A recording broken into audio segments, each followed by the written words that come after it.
Hey guys, TommyBryson here, and why exactly do I never invest, for example, into an IPO? And by the way, an IPO is an initial public offering. It means, for example, when a private company finally tries to go public and you have that first initial public offering where you, me, hedge funds, everyone in the market is able to finally go ahead and invest money and buy a share in that company, buy a piece of ownership. However, though, legendary investors, for example, like Warren Buffett, Charlie Munger, and also Benjamin Graham, they don't call it, for example, IPO as in initial public offering. They call it IPO, the acronym, as in it's probably going to be overpriced, okay? It's probably overpriced, and it's usually going to be true. So in this video right here, I'm going to tell you exactly why I don't buy IPOs, okay? And by the way, I did not buy Uber. I did not buy Coin. I did not buy Lyft. I did not buy any of those IPOs in this video. I'll tell you exactly why.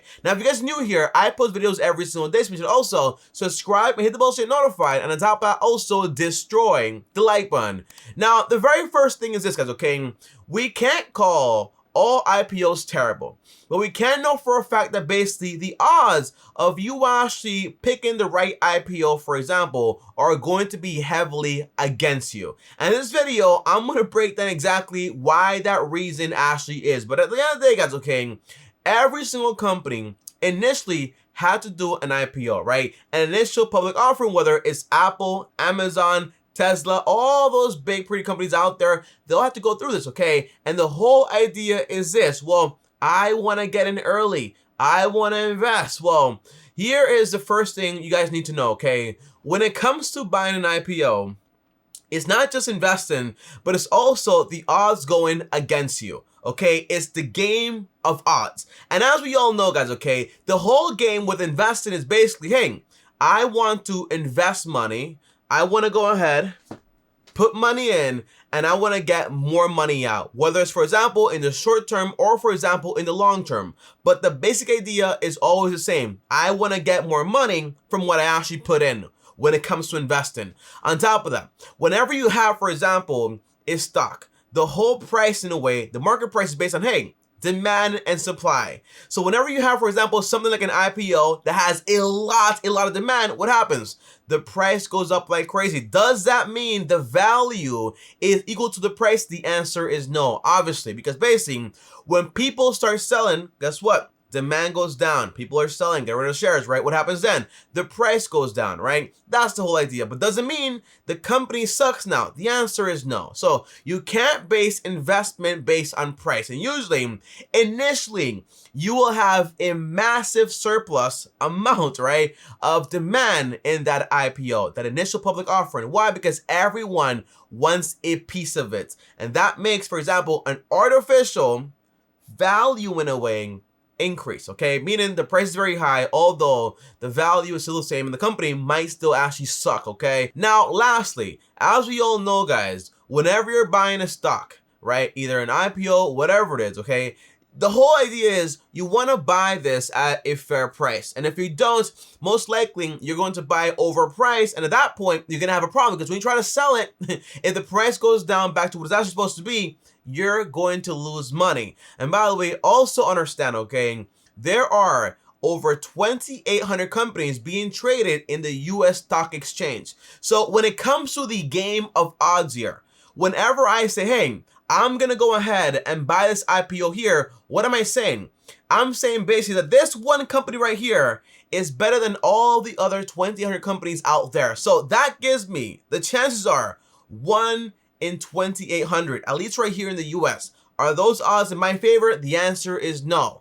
On top of that, if I buy this company, right, that's being pushed so heavily by the media, investment bankers, and also, for example, the public, the answer is most likely, again, a lot of demand. I'm going to go ahead and overpay for it. On top of that, also, because the company has been private for a very long time, I also have a disadvantage when it comes to information. Not all the information and all those records are out there for the public, because again, the management is going to have more information than I do, which means the people that are actually selling me everything are going to probably make more money than I will. Because again, I will not know certain things and I will be, for example, at the disadvantage. So overall, whenever you're buying an IPO, understand most likely it's going to be overpriced. You lack information, and top of that, you're probably going to go ahead and lose money. History shows that, not just me. And that's why basically I don't go ahead and buy any IPOs, whether it's Lyft, whether it's Coinbase, whether it's whatever company out there using,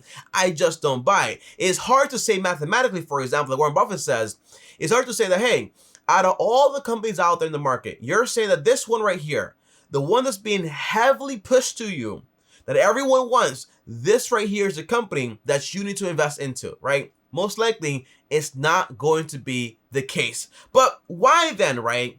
Do people go ahead and still want to buy IPOs? Well, I think it's because basically 3 main reasons, okay? The first one is, hey, I want to make quick money. Second one is basically, hey, I have FOMO. I have fear of actually missing out. And lastly, well, it is being heavily pushed to me, so that's why I probably think it is going to be a good investment, okay? Now, why do you guys think, for example, that an IPO is so heavily marketed, okay? Well, from one side, you have a private company trying to go public, raise a lot of money, and basically use that money to basically expand or basically cash out, make a lot of money, and be like, hey, peace, I'm out, okay? But on top of that also, you also have the investment bankers, okay? Also the underwriters, and these people are going to make the most money they ever get to make on any deal. On average, they might make around 1%, 2%, but when it comes to an IPO, they get to make somewhere around 5%. So when you have a company, for example, saying, hey, you know what, now we're actually worth $68 billion because of the whole IPO, in reality, those investment bankers and also, for example, the underwriters get to make around 5%. 5% of that is going to be somewhere around $2.8 billion, okay? A lot of money. So that's why there's so much incentive to go out there and push this IPO to you at whatever the cost actually is, because by the way, they are going to make a lot of money.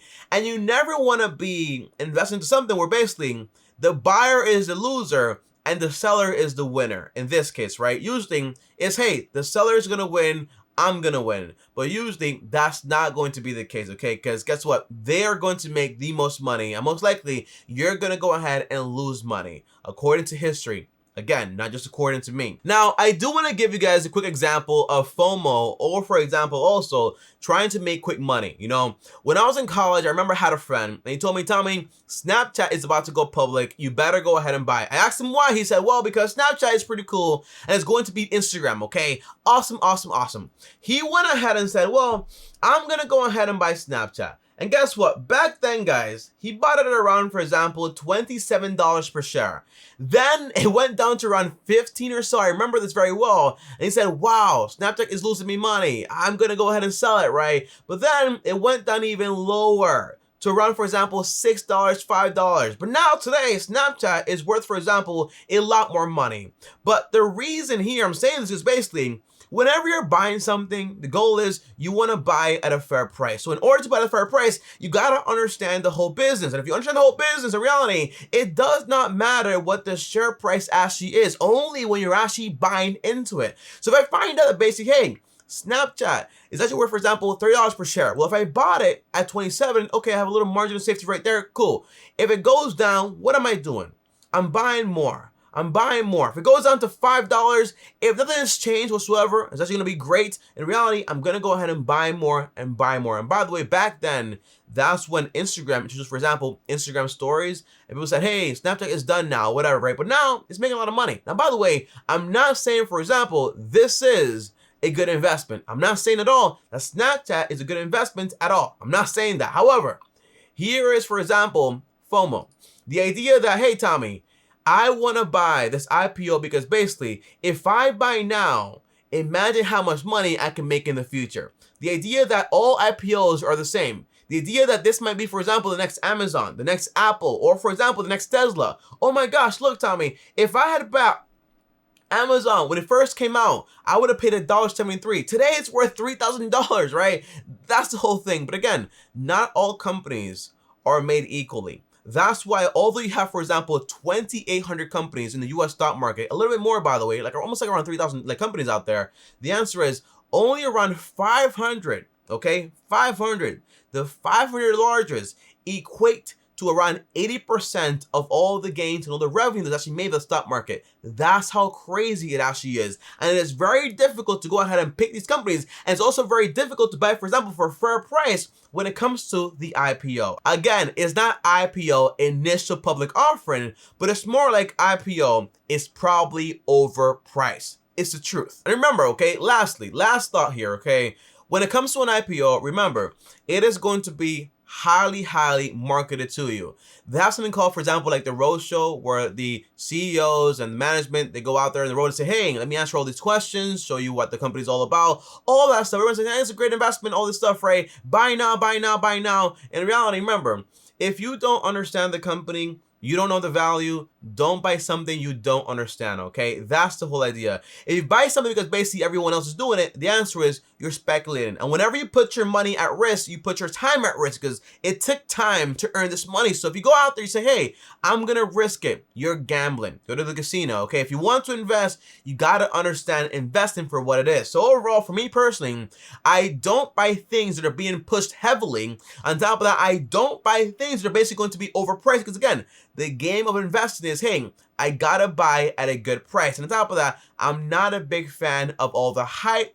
I'm a big fan, if the numbers make sense, then the money will make sense. That's the entire idea there. And by the way, everyone on Instagram, social media, they love posting all about the gains, okay? They do that a lot. But when you see, hey, well, you said you bought it at 400, now it's down to 300, you lost money. Why not post that now, right? No one likes posting the losses. So be very careful what you see on social media and all that stuff. So that's my advice here. And by the way, a tip from Warren Buffett is this, okay, guys? When buying a company, you should be able to write down on a piece of paper the exact reasons why you're buying that company right there. For example, if you're going to buy a coin, the crypto exchange, all that stuff, well, write down, why am I going to pay $68 billion for this company right here?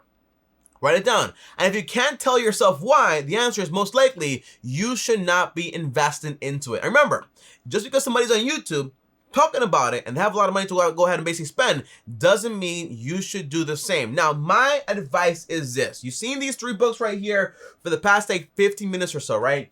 These 3 books. If you want to learn about investing, this is what I recommend. Start right here with this book, The Intelligent Investor by Benjamin Graham. By the way, Benjamin Graham is by far the father, legendary investor. On top of that, after this one, you want to go ahead and read this book right here, Common Stocks, Uncommon Profits by Philip Fisher, also legendary investor. Lastly, you want to read this book right here, Security Analysis by Benjamin Graham and also David Dadd. This book right here is very thick, okay? It's a thick boy. In reality, it's going to take a lot of time to actually read. But it's not just like a book, it's more like a textbook to invest in, how to understand businesses and how to evaluate them. Now, the overall idea is this, guys. For most of you guys, this type of investing is not going to be for you. It's fine. It's not for me either, at least for right now, okay? What I do is called index fund investing and also ETF investing, where I buy the entire market. That way, I get the average return. And by the way, that's more passive.